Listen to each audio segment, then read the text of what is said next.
આણંદ શહેરની Amul dairy road gurdwara સર્કલથી શાક market નવા બસ સ્ટેન્ડની પાછળ ઝૂંપડપટ્ટી તથા શહેરના અનેક વિસ્તારોમાં ગેરકાયદે 40થી વધુ દબાણો દૂર કરાયા। શહેરના માર્ગો પર ટ્રાફિકને અડચણરૂપ તમામ દબાણો દૂર કરવા કલેક્ટરની તાકીદ। શહેરના માર્ગો પર છેલ્લા 2 વર્ષથી તમામ માર્ગો પર ફ્રૂટ સહિત ખાણીપીણીની લારીઓવાળા આડેધડ દબાણ કરીને ઊભા રહેતા હોવાથી વારંવાર ટ્રાફિક જામના બનાવ બનતા હતા તેમજ ક્યારેક દબાણોને કારણે અકસ્માતના બનાવ બનતા હતા। તેને લઈને આણંદ જિલ્લા કલેક્ટર દ્વારા રોડ સેફટી અંતર્ગત શહેરના તમામ માર્ગો પરથી દબાણો દૂર કરવાની સૂચનાઓ અપાઈ હતી।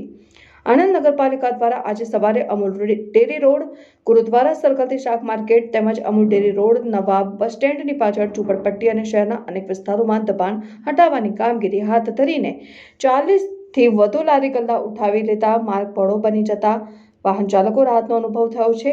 જિલ્લા કલેક્ટરની સૂચનાથી આણંદ નગરપાલિકા દ્વારા અમૂલ ડેરી રોડ ઉપર ગેરકાયદે ઊભી રહેતી લારીઓ અને દુકાનો બહાર મુકતા માલ સામાન ભરીને લઈને દબાણો દૂર કરતા દબાણકર્તાઓ હડકંપ મચી ગયો છે। પાલિકાએ 40 જેટલી લારીઓ અને ગલ્લાઓ વગેરે ભરી લેવામાં આવી છે। આગામી દિવસોમાં શહેરના અન્ય માર્ગો પરથી દબાણો દૂર કરવામાં આવશે।